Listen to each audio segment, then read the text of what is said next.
The world is about to undergo some prodigious changes. Mankind is careening towards the edge of a cliff, and we will be forced to make a decision. Do we fall, or are we capable of the innovation to soar? Hi, I'm Ardo, and this isn't a TED Talk. Maybe my approach to starting the video nearly in medias res gripped you, or my use of a semi-complicated word I found while browsing one of Lovecraft's short stories was impressive, or my blatant use of hyperbole to drive a point which you and I both know probably isn't that important spoke to your innards. In any case, this is a video essay, so what I have to say may or may not be accurate, but it will hold your interest for a few minutes. I hold strong contempt for video essays, but even stronger contempt for poor transitions. Have you ever heard of quantum physics? You probably have, but many people have only been told the basics, because getting into a topic so dense is not a good idea to keep people interested in a hard science about subatomic particles and their otherworldly properties. Because of this barrier, what usually gets passed from people who are acquainted with the topic to those who aren't are things like superposition and quantum entanglement, because being in two places at once and teleportation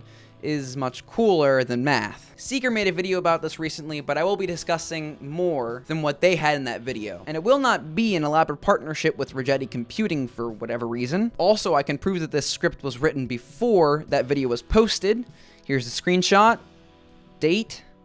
You get it. Let's get the rundown before I try to move on. Remember when your science teacher told you that waves and objects are different things? It's a lie fed to you by the government like the moon landing. The moon doesn't exist. What are you, a corporate shill who believes everything he/she learns in school? Everything is both a wave and an object. Imagine you shot yourself out of an unpredictable cannon at a wall with two slots in it and another wall behind it. You then repeated this under the same initial conditions for a while. Maniac. You might think if you recorded where you landed, the second wall would look like this, with landing points where the slits would be. In reality, it would look something more like this. If no one was watching you, you'd actually create what is called an interference pattern, when different waves interact and create areas of more frequent impact and less frequent impact. If you closed your eyes while you were being shot out of that cannon, you wouldn't know where you hit until you opened your eyes. Each possible position you can hit is described by a wave function. And if every possible position is used when describing your current position, it becomes a superposition of states. Superposition does not mean that you exist in more than one place at once. It just means that in mathematics, if something could have any variant of a property, be it angular momentum or velocity, it is considered to be in all of those possible states at once, until it is measured in any way. And then the wave function collapses into one observable reality. When particles interact with each other, their properties will always be linked. Imagine a game of pool, where a ball hits another, and now the velocity of one ball depends on the velocity of the ball you sent at it. On the quantum level, this is called quantum entanglement. If you measure a particle that's entangled with a second, the result of the first measurement will determine the state of the second, and this relationship exists over any distance. There are all kinds of incredible concepts like these in quantum physics, but the only people who need to understand those are physicists. The real importance lies in how exploiting quantum mechanics can change future technology, since nearly every human on the planet will be experiencing its consequences in the near future. Quantum communication can effectively transport information across any distance instantly, in the form of quantum bits or qubits. They are composed of a particle or quantum object that can be in either one state or another, spinning up or down. This mimics the existence of a classical bit being on or off, creating a 1 or a 0. Quantum computers made from qubits are exponentially more powerful than classical computers, since they can be mathematically a 1 and a 0 at the same time. Quantum computers could perform gigantic calculations almost instantly. Quantum simulators are used to simulate quantum systems. You know, this naming system is much too convenient. Anyway, these machines can simulate interactions of complex particle systems accurately. But what does all of this mean? And more importantly, is it going to improve my FPS and Star Citizen? Quantum technology will not soon be replacing your $13.99 pre-built gaming desktop you bought at Best Buy because you couldn't be bothered to learn the skills required to build your own system, but its applications are both exciting and a bit frightening. A quantum computer could solve any current encryption format instantly. If you owned one, you could access any information stored on the internet. No information online will ever be safe unless quantum cryptography can keep up and be convenient. If you want to access the American government's confidential record on who really killed JFK, a quantum computer would let you do that. Your laptop uses over 100 billion bits per second under load, but a quantum computer with only 400 qubits has been theorized to be able to hold the information that the entire known universe represents. Quantum simulators could assist researchers in understanding the properties of new nanomaterials. This could lead to revolutionary new designs in everything from computer screens to industrial chemicals. That's not even mentioning the other practical benefits of applying quantum mechanics to technology, including energy production and transportation. In all honesty, current quantum technology isn't too impressive. No current quantum computer can outperform a classical supercomputer, let alone an iMac or that brick of a Dell laptop your teachers used.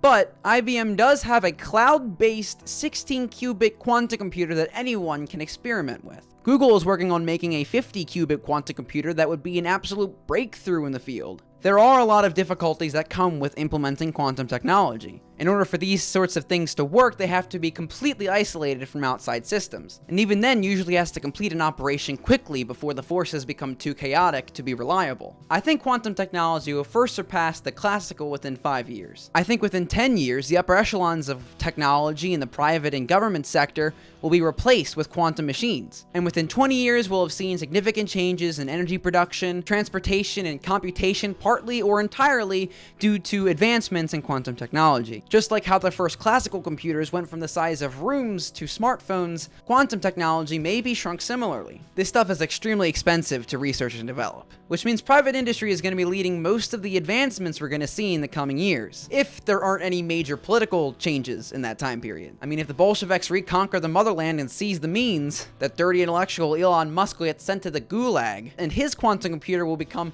our quantum computer. But there aren't enough qubits to go around, so everybody comes up short, and a major man-made quantum technological famine will afflict an annexed Soviet state and minorly inconvenience millions in the region. If the Soviets do not, in fact, rise again, the human race may go through technological and thus social and economic changes we may not be able to imagine. As a result of more energy-efficient production or consumption due to quantum technology, our global carbon emissions may plummet. Environmental scientists and futurologists predict that the future cities will not be the dystopian megalopolis we see in sci-fi, but likely pristine architectural wonders covered in greenery, both for food production and aesthetic. Just like life expectancy and average quality of life have skyrocketed in the past century or two, the same may occur due to these changes, and bring all of human civilization into a brighter age. But what does an idealist technological era that may or may not ever occur mean for gaming? Well, you might hope to play a game where the entire environment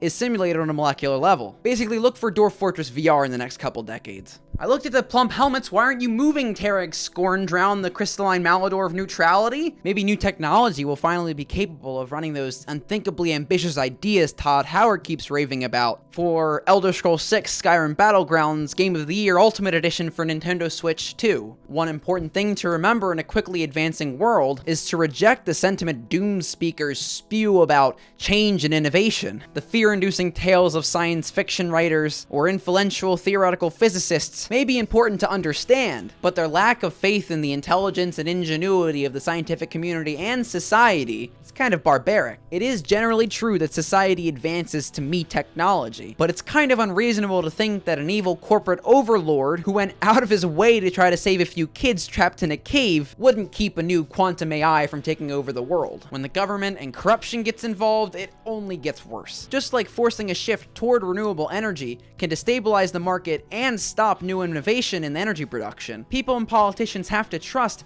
that the need to replace technology naturally leads to improvements, and will bring improvements to quantum technology without government oversight. Nevertheless, quantum technology is coming, and more fields than people think will be revolutionized by it. Earth will see a whole new improvement to global quality of life, new xenomorphic technological marvels, and probably some interplanetary and even interstellar expansion to satiate the new resource demands of our quantum world.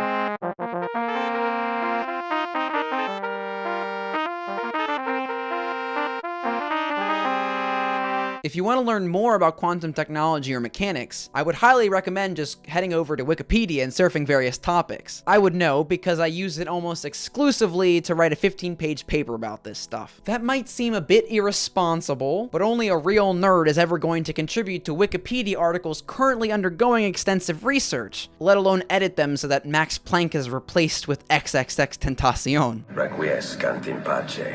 There will be a large percentage of stuff you probably won't ever be able to understand without a degree in physics, like this page on squeezed light. A squeezed coherent state is a quantum state that is usually described by two non-commuting observables having continuous spectra of eigenvalues. I've spent many moons trying to decode this jumbled jape some gypsy wrote about some gibberish I don't even know exists. Anyway, go check out Wikipedia if you want a more detailed description of any of the phenomena I mentioned here. I also want to mention that if this is the first video you're watching of mine, I'll likely be doing more high-effort content like this in the future. Particularly before late August when I head to college to actually learn about these topics from real people. I appreciate your view, but since YouTube raised its requirements for new creators, I am not profiting off of this video. If you feel so inclined, think of your subscription as a small monetary donation, which helps me grow towards sustainability, better equipment, a method of paying off impending student debt.